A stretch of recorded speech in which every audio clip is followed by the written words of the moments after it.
Depois disso, pera aí só um pouquinho, pessoal. 2000 anos depois. Vamos voltar. Então, o que acontece? Esse organismo ele começa a crescer na formiga, tá? Leva ele para a copa e ali a formiga acaba morrendo, porque cresceu tanto esse fungo dentro dela também que ela acaba morrendo, vinha a falecer.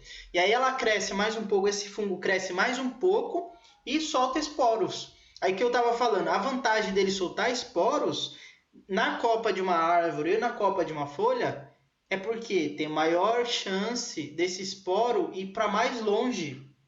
Porque se ele solta no chão, concorda, venhamos e convenhamos, concorda comigo?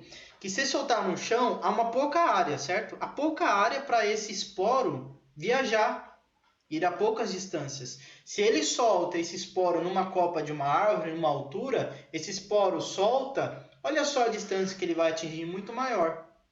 É verdade.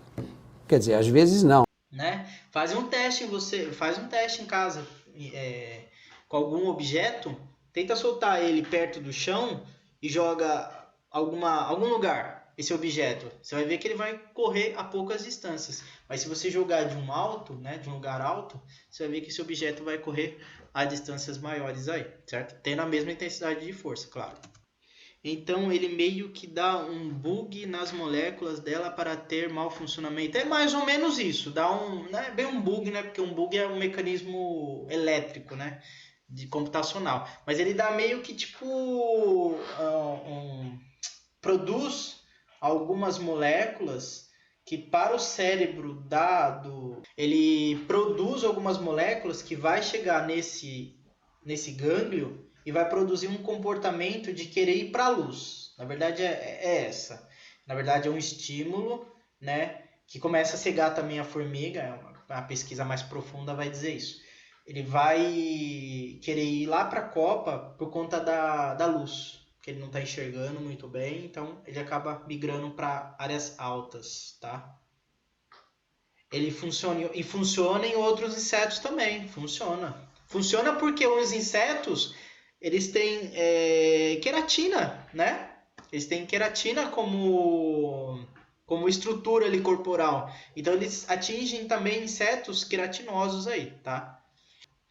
Temos também para produção agrícola, por exemplo. Verdadeira dor de cabeça de um agricultor, né?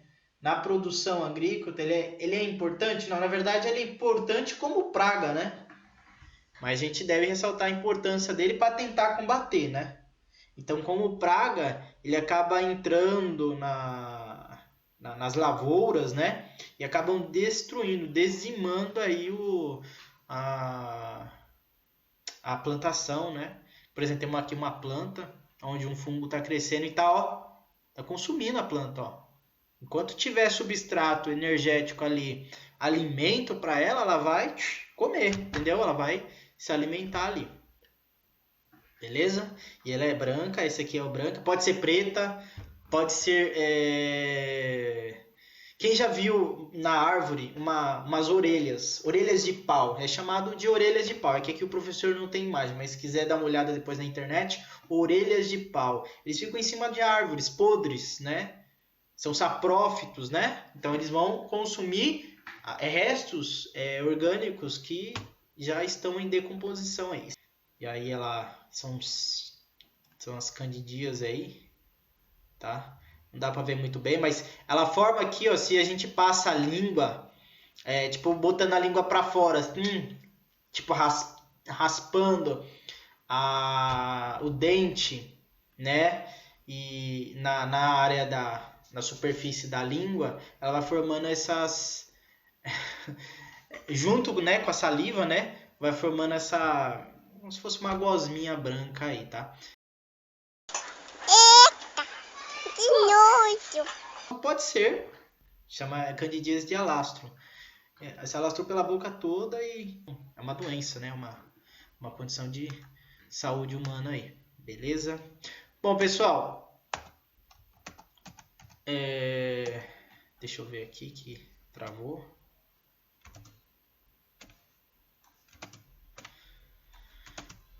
Ao vivo é assim, cara. Ao vivo o negócio às vezes falha.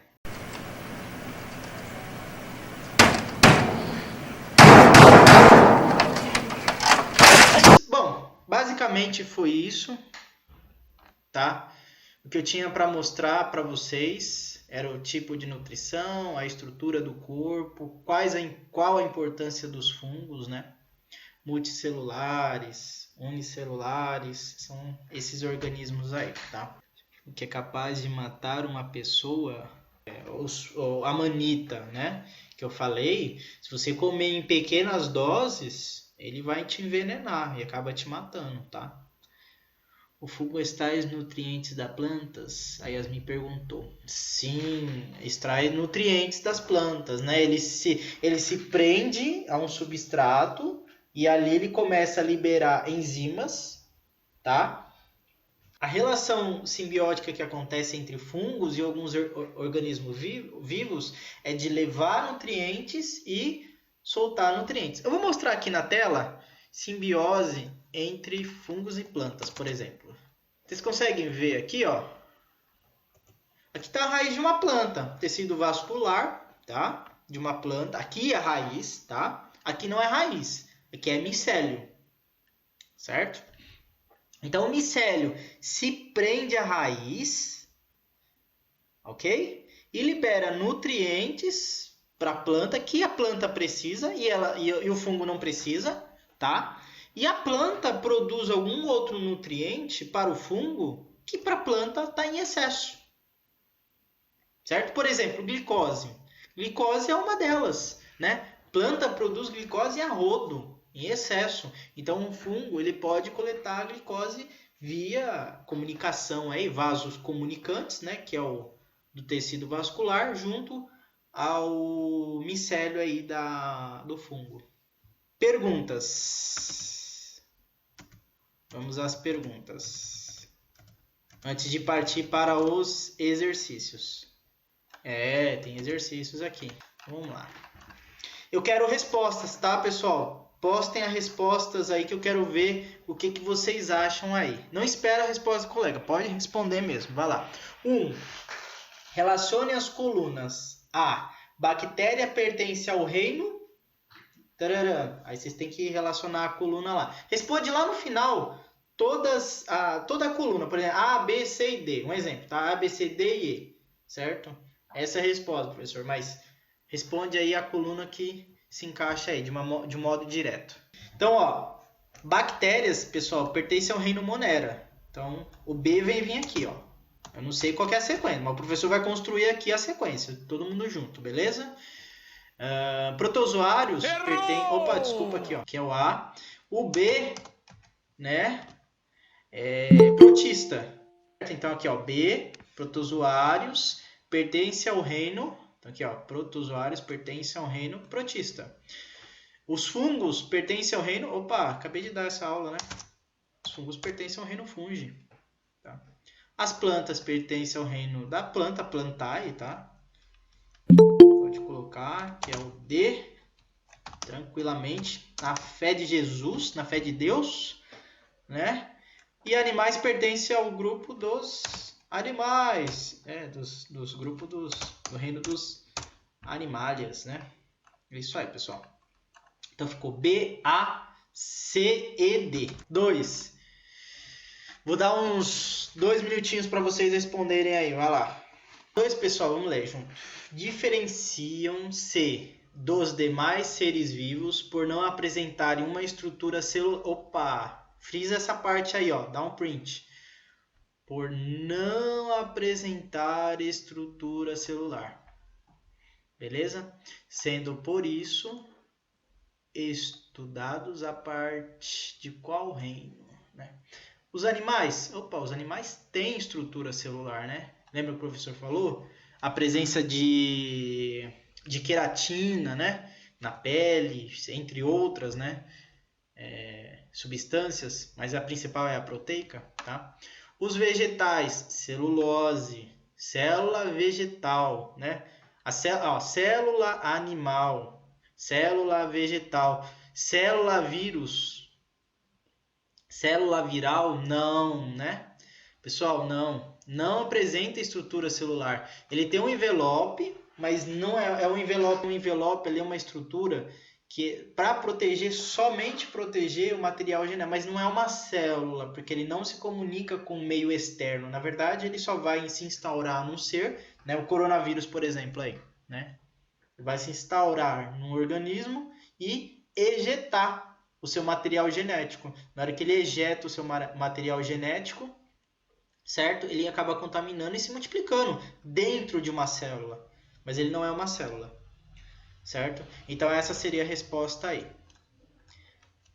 Resposta C. Que não apresenta célula, tá? Então, ó, não apresenta estrutura celular. Quer dizer, não apresenta estrutura celular. Os fungos a gente viu, né? Unicelular, multicelular, certo? Presença de quitina, tá? Que é um polissacarídeo. As bactérias é uma célula também, unicelular, certo? Procariótica, beleza? Então, a resposta certa nessa questão que frente à pergunta é a C aí, tá? A 3, vou dar mais um tempinho aí. Pessoal, um grande marco na classificação dos seres vivos foi estabelecido pelo naturalista e médico sueco. Aqui, ó. É que o professor não fez essa apresentação aqui, né? Que ele era médico sueco, naturalista e botânico, principalmente botânico, né? Era o Linneu. Ele era médico e botânico, tá? Médico naquela época não é bem como é hoje, tá? Por exemplo, um alquimista poderia ser um médico. Um alquimista seria um químico hoje, certo? Todo aquele que estudava substâncias químicas, né? Ele automaticamente conhecia um pouco mais de curanderia, curanderia, parece que o pessoal chamava, curanderia, um curandeiro, né? Então era considerado como um médico da época aí, certo? Então, naturalistas são aqueles cientistas que estudam, né, qualquer coisa naturais, planta, animal, uma rocha, uma atmosfera, enfim, qualquer coisa era de naturalista aí. Hoje, um naturalista ele substituiu por um biólogo, tá? Um biólogo ele é aquele que estuda todas as coisas, estuda tudo. Certo? Aristóteles, pessoal, eu citei como um marco de início, né, nas classificações. Ele iniciou a classificação dos seres vivos, mas aqui não está falando iniciou a classificação dos seres vivos, né? Foi um grande marco para a classificação dos seres vivos. E o grande marco, quem deu um salto para classificar lá, lembra lá do famoso né? O famoso reficofage. Então, o famoso reficofage, né? Quem classificou, fez essa classificatória muito importante, pessoal. Inclusive, é utilizada até hoje, tá? Essa classificação.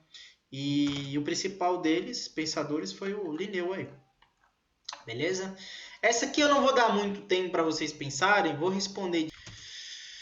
Vamos lá. Complete a lacuna. O vírus é um... Opa! Tanana! Intracelular, pois para se manifestar precisa de